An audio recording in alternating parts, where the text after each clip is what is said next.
तुझे भगवंत आहे रे, आधी दर्शन तू घ्यावे ते, जन्म देणाऱ्या आई बापा माणसा जाणून तू घे.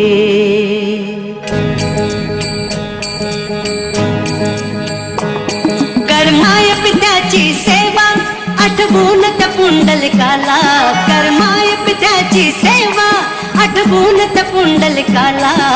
दुखवू नको रे कधी माणसा तुझ्या त्या आई बापाला, दुखवू नको रे कधी माणसा तुझ्या त्या आई बापाला.